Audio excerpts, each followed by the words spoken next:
Hey fight fans, welcome back to the Fight Book. This is the Indian accent guy, and if I say this past weekend was one of the best weekends in the boxing world, so that would not be wrong. There were a total of 10 big scale boxing events, and in this video, we're gonna quickly recap only the important fights, most importantly the ranked fights that are going to impact the future in the boxing world. So without wasting any time, let's start the video. Let's start it from the WBA interim heavyweight title fight, which the fans enjoyed the most this past weekend. In the headliner of Queenberry's card on Saturday, WBA number 1 ranked Fabio Wardley moves to 18-0 by beating WBO number 1 ranked Justice Huni. Wardley pulled victory from the jaws of defeat with an astonishing comeback when he knocked out Huni in the 10th round to win the WBA interim heavyweight belt in his hometown of Ipswich, England. Huni was giving his career best performance before getting KO'd, and the scorecards had Huni ahead 89-82 twice and 88-83 before the KO in the round 10. So that's possibly the comeback of the year from Fabio Wardley.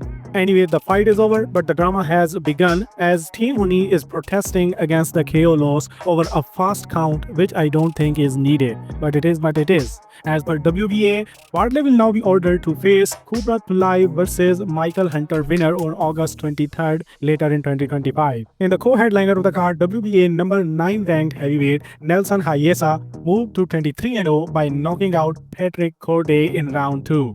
Also on the card, WBC number 10 ranked super lightweight Pierce O'Leary moved to 17-0 by winning his fight by unanimous decision, and WBA number 6 ranked cruiserweight Mike Perez got his 9th straight win and 8th straight knockout, and then called out Jai Obetaya, who also successfully made the 5th defense of his cruiserweight belt by knocking out Cardio Skui in the round 5 of the headliner of Matchroom card in Australia Sunday night.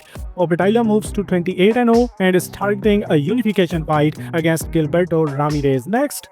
The co-headliner of Obetaya's card was cancelled due to Teremona Jr.'s opponent pulling out with COVID. Yes, that's still a thing. Anyway, when the one door closes, another one opens. The undefeated heavyweight will now make his US debut at MSG on this Saturday's Hitchens Cambosos card, looking to extend his perfect record to 8-0. After Huni's loss to Wardley, he is Australia's new hope. Next, we had a unification title fight in Top Ranks card in Tokyo, where 3-division champion Gento Nakatani made the 4th defense of his WBC bantamweight belt in his 10th title fight against the IBF's defending bantamweight champion Russo Nishida, who was pulled out by his corner after the round 6, making the Nakatani the unified champion at 118 pounds in his last fight at this weight class. Yes, according to the reports, Gento Nakatani, the newly crowned unified WBC and IBF bantamweight champion, will relinquish both of his titles in pursuit of a high-profile bout against compatriot and pound-for-pound star Naoya Inoue. Inoue anyway reacts to Nakatani unifying the WBC and IBF bantamweight titles and his plans to move up in weight, welcoming him at 122 pounds.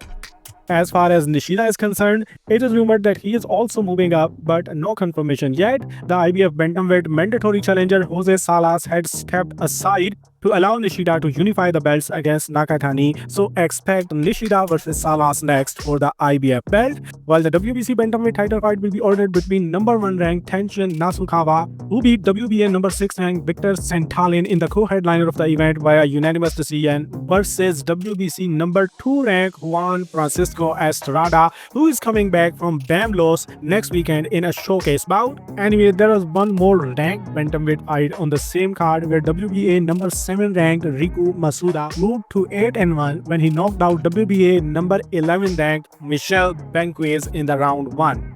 Pro Box headliner on Saturday in San Antonio was also a bantamweight bout where IBF number 15 ranked Michael Angeletti moved to 18-0 by beating Eros Korea via unanimous decision after 10 hard-fought rounds. Then in Top Ranks Norfolk card in Virginia on Saturday, WBO number 2 ranked lightweight Abdullah Mason moved to 19-0 by stopping Jeremiah Nakatlia in round 5.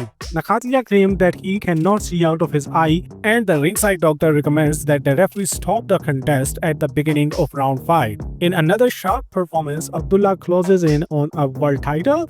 Abdullah Mason and Sam Marquez are the top contenders in WBO ranking, so expect that fight for the lightweight title stripped from Keyshawn Davis due to his weight miss.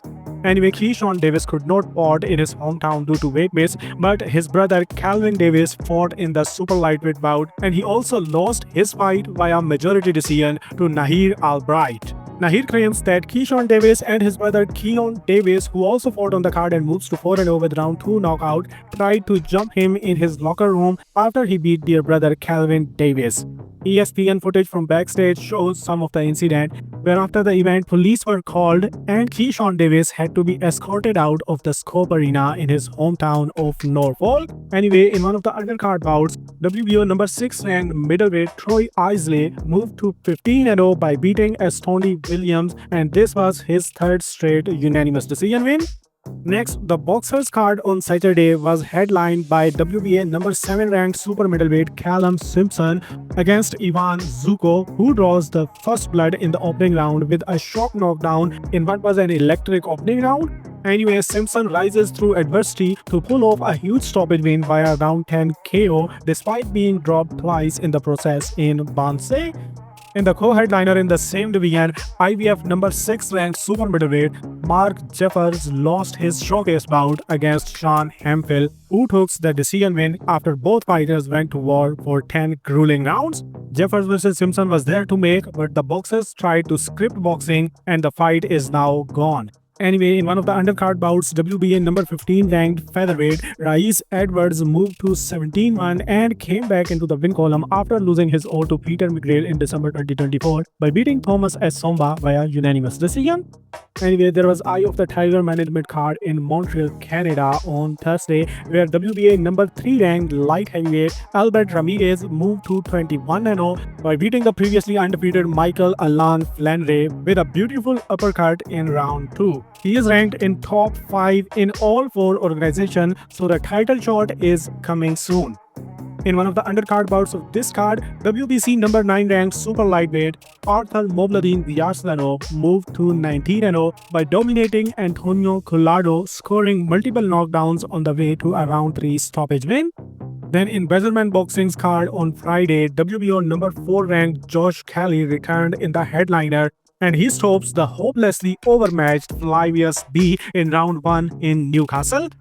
Then there was also 2 women's world title fights. First one was a headliner of MVP Prospect 13 in Orlando on Saturday, where IBF women's lightweight champion Beatrice Faria moved to 7-0 by beating IBF number 1 ranked Maria Faria via unanimous decision. Then in the undercard of Salita Promotions Hall of the Fame fight night in Verona, WBA and WBC women's super middleweight champion Franchon Cruz Desern beat WBA number 5 and WBC number 8 ranked Kitali Ortiz via controversial majority decision. The other 2 champs of the same division are Savannah Marshall and Shadassia Green, who are unifying their belts on Taylor Serrano 3 undercard. So expect an undisputed women's super middleweight title fight between Cruz Desern versus the winner of this match on July 11th. And that was all in the boxing world this past weekend. Now you are completely up to date with the boxing world. So now here is a thing you are supposed to do. Do like the video and share your feedback in the comment section that do you like my updates on boxing, or should I stop boxing news and just focus on the MMA world? Give your feedback and then do whatever you want.